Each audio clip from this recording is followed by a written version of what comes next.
est ingénieur, architecte et historien, directeur de recherche émérite, mais aussi membre associé du laboratoire technique, territoire et société de l'école. Membre de l'Académie des technologies, il est également professeur à l'école d'architecture, d'urbanisme et de paysagisme de l'université d'Harvard. Ses recherches et son enseignement, vous pouvez l'applaudir, portent sur l'histoire croisée des sociétés, des techniques, de l'espace architectural et urbain. C'est notre témoin du soir, notre grand témoin du soir, Antoine Picon. Asseyez-vous. Je vais pouvoir tester ces fauteuils avec vous. Ah oui. J'y ai pas eu droit jusqu'à maintenant, donc merci Antoine d'être venu. Merci. Merci Et j'en profite. Au-delà de cette présentation, vous avez aussi écrit de nombreux ouvrages et on y reviendra dans la suite de nos échanges. Comment vous réagissez en tant que grand témoin de cette soirée aux échanges que nous avons eus au cours des 2 tables rondes, à la fois sur les profils des jeunes diplômés, leurs attentes, et puis sur ces mots? J'ai entendu beaucoup de choses. Je retiendrai peut-être 2 choses. La première, il y avait un camembert où il y avait environnement 51%, je ne sais plus, et puis problèmes sociaux, etc. Venant des États-Unis, où je passe quand même une partie du temps, il semble de plus en plus évident que la sensibilité à l'environnement et les questions sociales, on ne peut pas les séparer. Enfin, je dirais actuellement... L'aveuglement environnemental aux États-Unis est quand même très très lié à une série de questions sociales pas résolues. Donc je crois qu'il faut quand même être conscient qu'on ne peut pas transformer, on ne peut pas amorcer, enfin réussir la transition environnementale si on ne réussit pas quand même aussi à répondre à un certain nombre de challenges sociaux. Ça, c'était la première chose. Et puis la deuxième, c'est quand même l'optimisme que j'ai senti. Enfin, je trouve que les élèves des ponts sont formidables quand même. Et c'est quand même un plaisir. Il y a, je dirais, on est quand même dans une actualité qui, par moments, est assez sombre. Mais je trouve que d'avoir tous ces jeunes ingénieurs qui sont prêts à s'engager et qui réfléchissent comment donner du sens à leur action, c'est quand même plutôt encourageant. Donc voilà mes 2 réactions. Et c'est normal parce que la figure de l'ingénieur, elle a évolué. Dans votre livre « L'invention de l'ingénieur moderne », qui est paru en 1992, vous retraciez déjà l'émergence de l'ingénieur au XVIIIe siècle comme acteur de la modernité, articulant science, technique, pouvoir et société. Comment cette figure a évolué depuis ? Écoutez, bon, d'abord 1992, oui. Ce qui est terrible quand on est historien, c'est qu'on devient soi-même un objet d'étude. Mais je dirais il y a plusieurs étapes. L'ingénieur, ça apparaît à peu près à la Renaissance. C'est très souvent la même chose que l'architecte, et c'est des gens plutôt isolés. Genre Léonard de Vinci, Michel-Ange avaient des côtés ingénieurs. Enfin, c'était quand même. Il y en a d'autres évidemment un peu moins connus. Ensuite, au XVIIIe, on assiste à la professionnalisation, avec la création des écoles en France, et en Angleterre, ça sera plutôt via des associations professionnelles. Au 19e, réellement, le couplage avec l'industrie, qui ne va pas se faire immédiatement. C'est-à-dire les ingénieurs sont quand même massivement, au départ, plutôt dans des secteurs qui sont plutôt ceux du génie civil, de la construction, etc. Mais progressivement, au cours de la seconde moitié du 19e siècle, les ingénieurs envahissent les entreprises. Et d'ailleurs, ils vont commencer à vouloir les réformer. Frederick Winston Taylor, l'inventeur du taylorisme, c'est un ingénieur, etc. Et puis au XXe siècle, la profession se diversifie encore plus. Ce qui m'intéresse finalement, en écoutant tout ça, c'est qu'on a l'impression qu'on est aujourd'hui à la veille de nouvelles transformations, de nouvelles mutations assez profondes. Parce que, bon, je dirais, l'ingénieur, il ne peut plus être tout à fait ce qu'il était dans les années 50 ou les années 70. Je dirais, il y a des choses qui ont changé très profondément et il faut changer les structures, il faut changer l'éducation, etc. Donc c'est un peu ce que je ressens. J'aime beaucoup citer un éminent historien, Marc Bloch, qui, lorsqu'on lui demandait à quoi sert l'histoire, disait « l'histoire, ça sert à donner le sens impérieux du changement ». Je trouve qu'on sent que le changement est en train d'advenir et ça, c'est plutôt intéressant. Mais il a déjà été percuté, cet ingénieur, vous le disiez, par une ouverture, une pluridisciplinarité depuis les années 80, avec d'autres thématiques environnementales, sociétales, écologiques, numériques. Il a été percuté plein de fois. Au XIXe siècle, par exemple, à l'école des ponts, les chemins de fer, ça a plongé les gens dans une espèce de moment de panique, parce qu'on savait faire du génie civil, puis il y avait d'autres gens qui savaient faire des machines à vapeur. Mais alors, lorsqu'il fallait penser en même temps des machines à vapeur et des viaducs, on ne savait pas très très bien comment ça marchait tout ça ensemble, etc. Ensuite, il y a une espèce d'explosion des connaissances de l'ingénieur, En Angleterre, par exemple, jusque dans les années 1840-1850, il y a une seule association professionnelle des ingénieurs qui font plutôt du bâtiment, de la construction et du génie civil. Ensuite, des ingénieurs mécaniques, des ingénieurs qui font de l'électricité, etc. Donc, une espèce d'explosion. Je dirais, je dirais aujourd'hui, moi, ce qui me semble très, très frappant, c'est qu'il y a quand même une crise de la confiance dans l'expertise. Je dirais, moi, lorsque j'ai débuté ma carrière au ministère, encore, on vous qualifiait, il y avait des gens qui vous appelaient encore monsieur l'ingénieur avec plein de respect. Je dirais, aujourd'hui, l'expertise, elle est contestée de tous les côtés et parfois de façon assez spectaculaire. Donc, je dirais, il faut arriver à reconstituer une confiance dans l'expertise. Et ça va être une chose qui est moins évidente qu'il pourrait y paraître. Et je crois que c'est pour ça que je pense que l'ingénieur, aujourd'hui, il a aussi cette tâche-là, qui est d'inspirer à nouveau la confiance à des gens qui seront parfois méfiants, ne serait-ce que par rapport au savoir, etc. Vous aviez une remarque lorsqu'on a échangé sur ce titre d'ingénieur des eaux et forêts, qui est intéressante puisqu'elle correspond au moment dans lequel nous sommes. Enfin, des ponts, des eaux et des forêts. Enfin, moi, j'ai perdu les chaussées et j'ai donc gagné les eaux et les forêts. Sachant que c'est un peu ce qui devrait se jouer à travers ça normalement, c'est qu'on ne peut plus continuer d'un côté à s'occuper plutôt de savoir mécanique, physique, traditionnel, et de l'autre côté de système biologique. Il va falloir de plus en plus penser les deux. Je dirais la transition environnementale, elle est à ce prix aussi. Ce n'est pas uniquement une question de nouveaux mix énergétiques, c'est aussi finalement de penser le vivant en même temps qu'on pense la technique.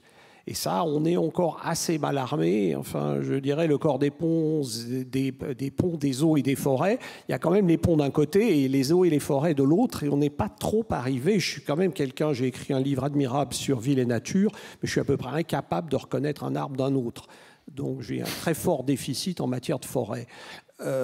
Et je pense qu'il va falloir le combler. C'est-à-dire que je pense qu'à l'école des ponts, on ne va pas transformer les élèves des ponts en biologistes, mais je dirais leur donner une sensibilité, une compréhension du vivant qui va au-delà de ce qu'on a aujourd'hui.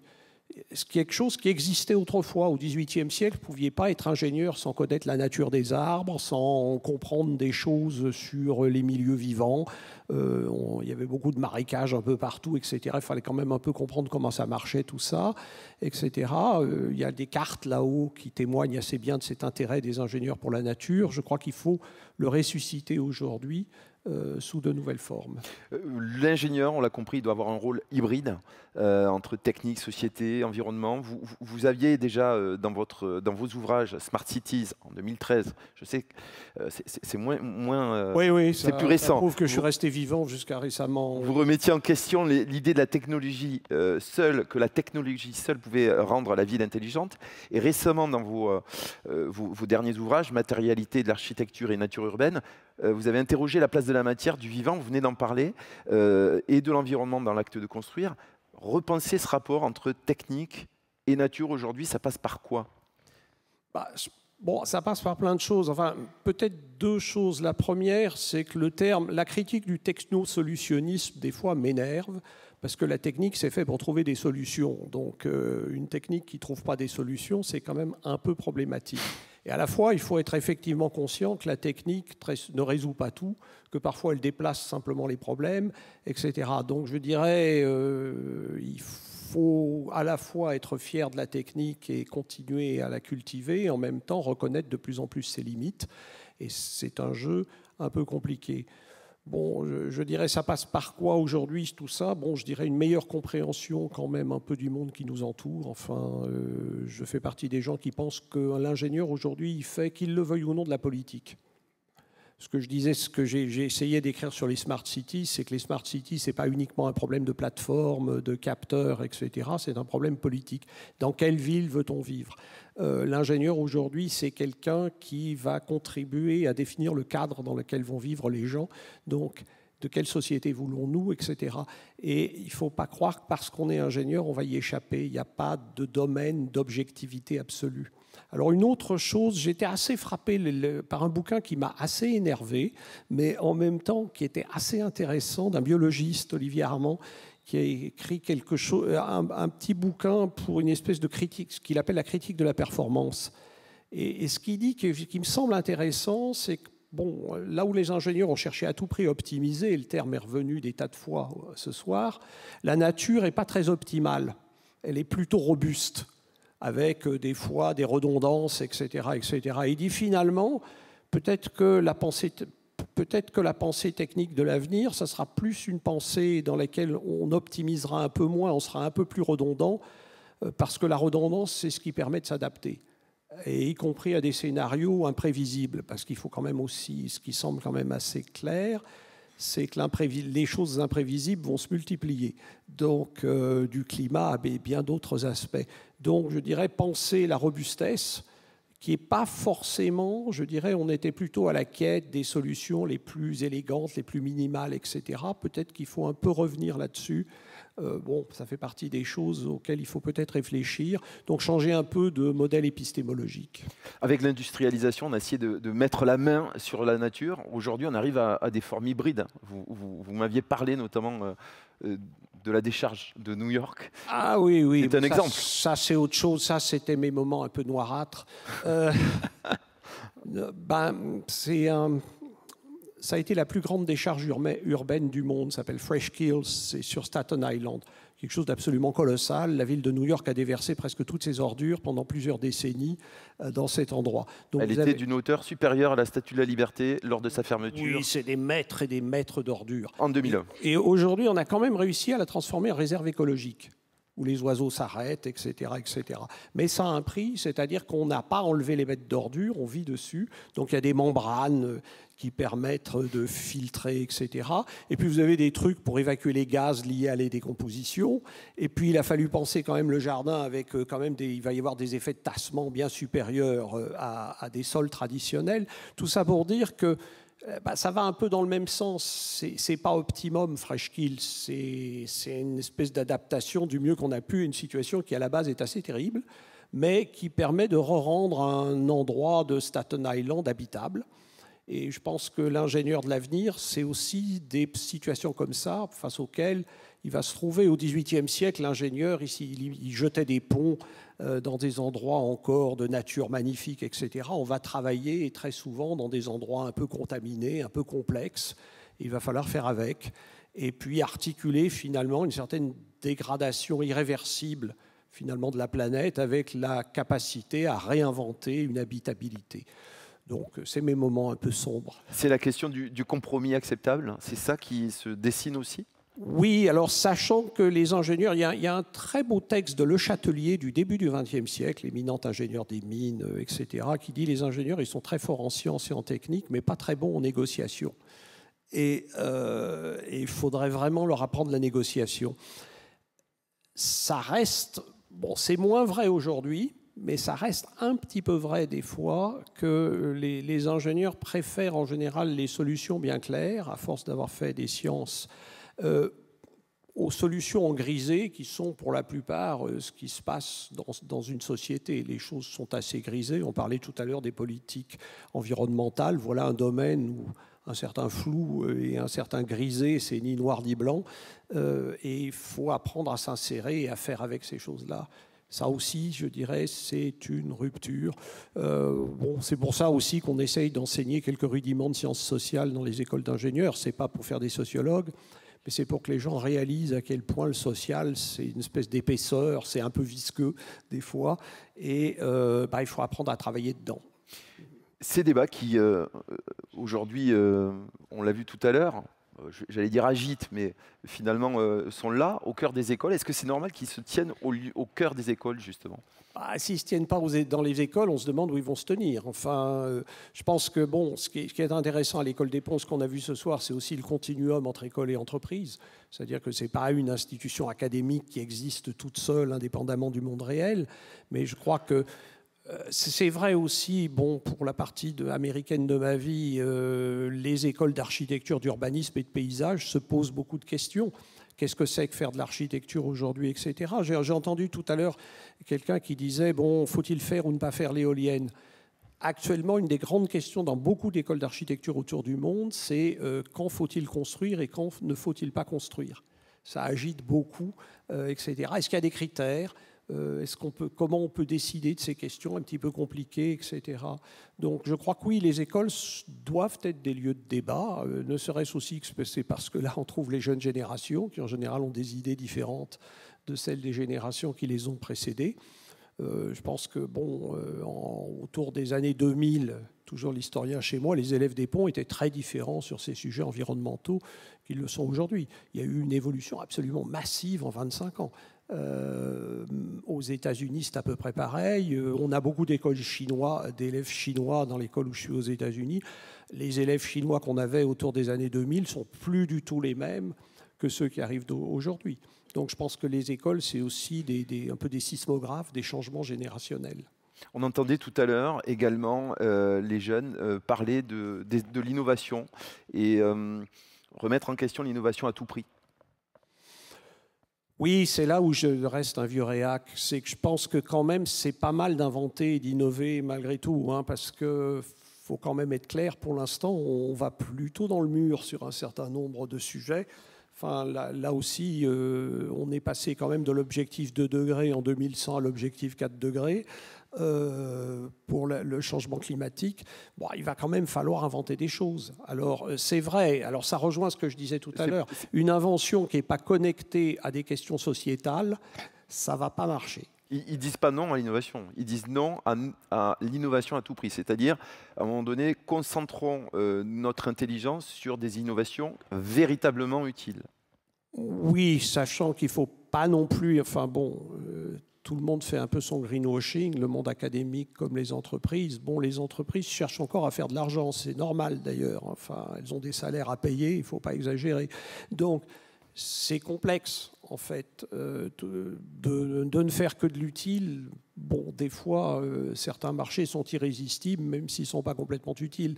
Là aussi, ça fait partie des choses où il faut négocier avec la réalité. Enfin, ça, c'est les historiens, après, on passe et on est extrêmement sensible à tous les compromis qui ont eu lieu en pratique. Donc, je dirais, oui, c'est quand même clair qu'aujourd'hui, je pense que parmi les choses nouvelles, clairement, il y a une exigence éthique dans ces nouvelles générations d'élèves ingénieurs et d'ingénieurs qui est quand même importante. Et ça, je crois c'est ça qui me rend optimiste. C'est-à-dire, je crois quand même que les choses changent parce qu'il y a des gens qui, tout d'un coup, ont des exigences éthiques et un désir que les choses changent dans un sens positif.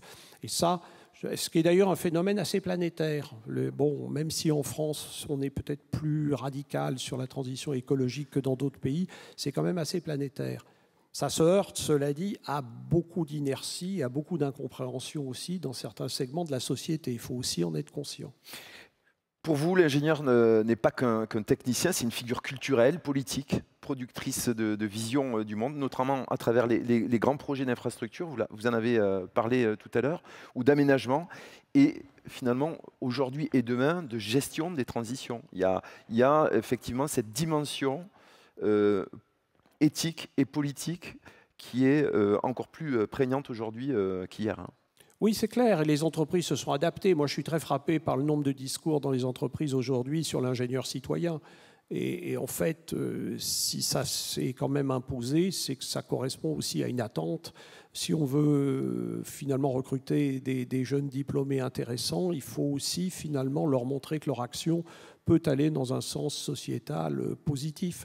Donc ça, je crois qu'il faut être conscient. En fait, il faut être conscient que l'ingénierie n'existe pas dans une bulle. C'est pas comme une expérience de labo. C'est qu'on travaille directement sur le social et le politique, qu'on le veuille ou non. Donc, il faut être préparé à ça, et sachant que le corps social ne vous attend plus avec la vénération qui entourait encore une fois monsieur l'ingénieur, c'était des messieurs à l'époque, dans les années 50. Ça, c'est fini. Donc, ça, c'est toutes les élites qui sont contestées aujourd'hui, puisqu'on parle sans cesse, vous le disiez, du fait que demain sera pire qu'aujourd'hui, et que donc le progrès, finalement, est un petit peu contesté. Donc l'ingénieur, il doit être au cœur de la société, et effectivement, il n'a plus de vision surplombante. Comme il doit contribuer à redéfinir le progrès. C'est-à-dire que moi, je pense qu'on ne peut pas vendre. L'une des raisons pour lesquelles le discours environnemental passe souvent mal dans certaines couches de la population, c'est si on vous le vend comme un appauvrissement, comme vous aviez droit à ceci, on va vous le supprimer, etc. C'est pas enthousiasmant. Donc il faut trouver des façons positives, donc il faut redéfinir ce que c'est que le progrès, et dans laquelle il y ait quand même les couches pour l'instant un peu rétives à l'idée de transition comprennent qu'elles ont quelque chose à y gagner et qu'elles pourraient aussi beaucoup y perdre, etc. Donc je dirais, il faut, et ça va de pair, on ne peut plus vendre un progrès, toujours plus de production, toujours plus d'échanges à la façon du 19e. Je crois qu'il faut redéfinir ce que c'est que le progrès aujourd'hui, et ça c'est une énorme tâche. L'ingénieur, depuis le XVIIIe siècle, s'est défini comme l'incarnation du progrès, d'un progrès à la fois technique et social. Et les deux étaient liés dès le départ. L'école des ponts, par exemple, on fait disserter les élèves sur le fait que construire des ponts et des chaussées, c'est bon pour la société. Et c'est ça les sujets de dissertation française vers 1780 à l'école des ponts. Et les élèves, ils vont tous de leur truc. Les ponts, ça civilise, ça améliore les échanges intellectuels et matériels, etc. etc. Aujourd'hui, il faut redéfinir ça. C'est quoi aujourd'hui une société meilleure ? Il faut jouer ce rôle de médiateur, finalement, entre la rationalité scientifique et les besoins sociaux, et se rendre compte que la technique, ce n'est pas uniquement un outil, on en fait aussi ce qu'on en veut, on l'oriente, on la... C'était feu Bruno Latour, philosophe qui a connu une certaine notoriété, même au-delà des frontières, qui disait finalement que dès qu'on fait de la technique, on fait de la politique. Alors, ce n'est pas de la politique au sens classique, mais on travaille sur le corps social, on travaille sur les relations entre les humains, et même de plus en plus entre les humains et les non-humains, enfin. Et donc, il faut l'accepter, il faut s'y préparer. Et la modernité, c'est retrouver ce dialogue entre, effectivement, ingénieurs, progrès et société. Oui, enfin on peut l'appeler comme on veut. Il y a des gens aujourd'hui qui ne veulent pas qu'on parle de modernité parce que tout de suite on pense aux HLM, aux usines taylorisées, etc. Moi je dirais retrouver finalement un projet de société. C'est-à-dire qu'aujourd'hui quand même il y a une espèce de panne, alors les historiens on est un peu sensibles à ça, il y a une espèce de panne finalement de la vision historique. C'est-à-dire que très grosso modo, on est comme pris en étau entre un présent qui se répéterait à tout jamais et puis quelque part vers 2100, de grosses catastrophes environnementales. Une espèce d'apocalypse annoncée. Il faut apprendre à redéployer le temps et peut-être à reculer la perspective de l'apocalypse. Et ça, il y a du boulot, parce que c'est vrai. J'ai été très frappé, il y a une semaine, je donnais mon dernier séminaire outre-Atlantique, et il y a une élève à la fin... On parlait beaucoup de la transition écologique, etc. Il me dit, mais au fond, professeur, est-ce que vous pensez qu'on peut être encore optimiste ?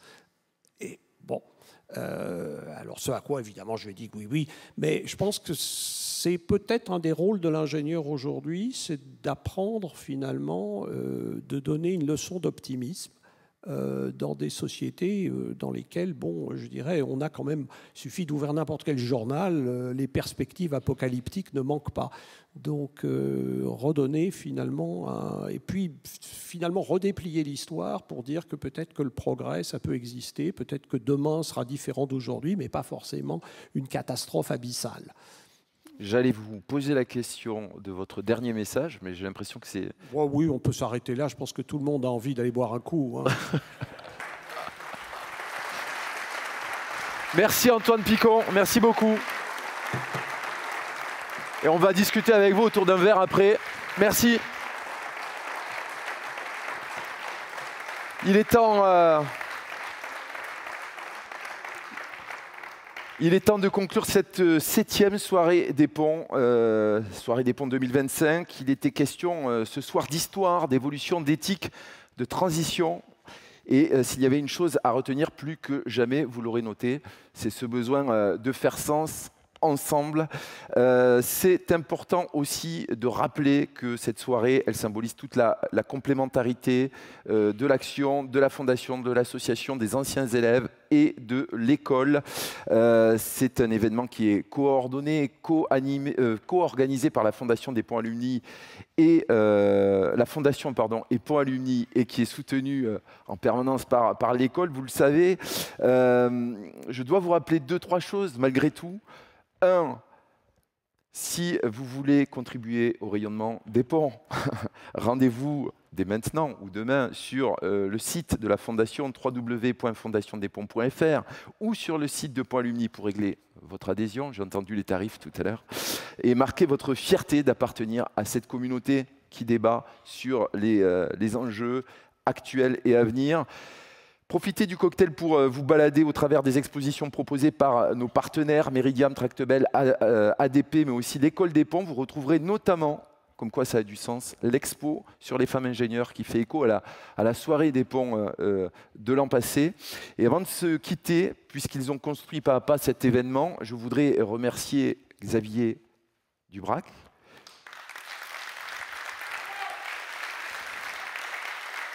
Guillaume Monassi, responsable du développement de la Fondation des Ponts, et Camille Laborie, délégué général de Ponts Alumni. Merci au musée du Quai Branly Jacques Chirac pour son accueil. Merci à tous d'avoir partagé ce bel événement avec nous. On a presque tenu le timing. Très bonne fin de soirée.